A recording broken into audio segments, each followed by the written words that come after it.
दिल्ली से आए हैं। मैं डॉक्टर रिहाना हूँ। हेलो। आज शहीद दिवस है, क्या कहना चाहेंगे?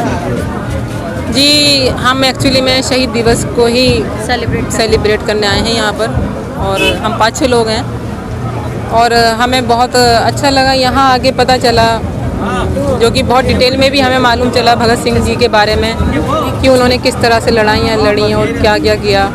तो वो चीज़ एक नॉलेज मिली, उससे बहुत अच्छा लगा।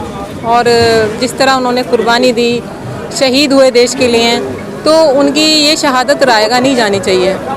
हमारे देश का हर नौजवान उनके नक्शे कदमों पे चले और उनसे प्रेरणा लेते हुए फॉलो करे। देश के लिए क्या करना है, कैसे करना है, ये बहुत ज़रूरी है। आज किसान को लगातार आंदोलन चलते हुए तीन महीने प्लस हो चुके हैं, इसको कैसे देखते हैं आप? जी, ये तो एक बहुत दुर्भाग्यपूर्ण पीरियड चल रहा है, जो कि नहीं होना चाहिए।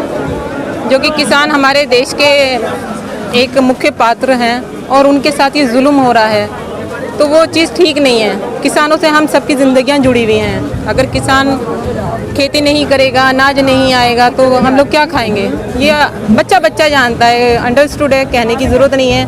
और हमारे नेताओं को तो बहुत अच्छी तरह नॉलेज है इस चीज़ की, फिर भी पता नहीं है वो क्या आंखों में पट्टी बांधे बैठे हैं, कानों में रुई लगाए बैठे हैं, उन्हें असर नहीं हो रहा। भगत सिंह, राजगुरु, सुखदेव जिस तरह से इस देश के खातिर फांसी के फंदे पे चढ़े थे, उसी तरह से आज का किसान इस देश के खातिर आंदोलन कर रहे हैं और बहुत सारी कुर्बानियां भी दिए, 300 प्लस शहीद भी हो गए। जी जी जी, इतने। तो इसको कैसे देखते हैं? और इस पे प्रधानमंत्री जी कुछ बोल नहीं रहे हैं। पता नहीं भाई उन्हें क्यों नहीं दर्द हो रहा, जबकि देश की जनता उनकी जनता है। कोई हम किसी और मुल्क के तो है नहीं, हम भारतवासी हैं, या किसान हमारे भारतवासी हैं। उन्हें सोचना चाहिए, किसानों के लिए बोलना चाहिए, 2 शब्द बोलें, कम से कम दिल से दुख तो करें कि हाँ इतने लोग शहीद हो गए। उन्हें कोई असर ही नहीं हो रहा, पता नहीं किस मिट्टी के बने हुए हैं। बहुत मुझे शर्मिंदगी होती है कि हमारे प्रधानमंत्री जी इस तरह की सोच रखते हैं और इस तरह कुछ कह नहीं सकते। भाई पढ़ा लिखा इंसान तो बस अफसोस ही कर सकता है कि क्या हो रहा है हमारे मुल्क में। ये हैरानी की बात है।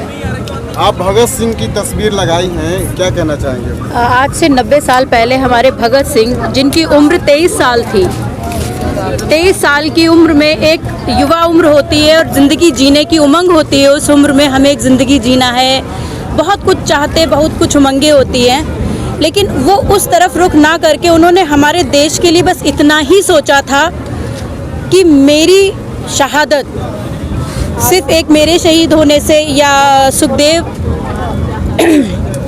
और जिस तरह से राजगुरु जी ने अपनी शहादत दी, उनका मकसद ये था कि हमारी शहादत से आने वाली पीढ़ी, जिस तरह से अंग्रेज़ों के शासन में ये गुलाम बनाना चाहते हैं, आगे आने वाली पीढ़ी हमारी ना तो गोरे अंग्रेज़ों की गुलाम बने और ना ही काले अंग्रेज़ों की गुलाम बने। वो हमारे और आप जैसे युवाओं को एक मैसेज दे के गए कि हमें किसी की गुलामी नहीं करनी है। हमारा देश एक सुंदर चिड़िया की तरह ऐसे ही लहलहाता रहे और खुशहाली की तरफ, उन्नति की तरफ जाए। लेकिन बहुत अफसोस हो रहा है जिस तरह से हमारे देश के हालात हम देख रहे हैं कि हमारे कभी युवा, कभी किसान, हर इंसान रोड पे आ रहा है, अपनी अपनी मांगों को रख रहा है, जो उसका अपना सार्वजनिक अधिकार है, जिसको कहते हैं ना, हमारा संविधान हमें इस चीज़ की इजाज़त देता है। लेकिन हमारी इन चीज़ों को सरकार सुनना क्यों नहीं चाहती? क्यों नहीं वो समझ रही है कि अगर मुझे भूख नहीं लगी है तो नहीं लगी है ना। आप मुझे ज़बरदस्ती खाना खिलाओगे तो मुझे डिहाइड्रेशन हो जाएगा। क्यों खिलाना चाह रहे हो मुझे ज़बरदस्ती खाना? मुझे नहीं खाना। जब भूख लगेगी तब खा लेंगे, तब हम बात कर लेंगे, हम आपसे मांग लेंगे। प्रधानमंत्री का मकसद क्या होता है? प्रधान क्या होता है? बिल्कुल, प्रधान एक उसी तरह से एक चीज़ होता है जिस तरह से एक परिवार का एक मुखिया प्रधान होता है। और वो मुखिया अगर अपने परिवार को हर तरीके से सही लेके चलेगा, उस तरीके से तो उसका परिवार हमेशा उन्नति की ओर जाएगा। अगर मुखिया अपने परिवार को अच्छे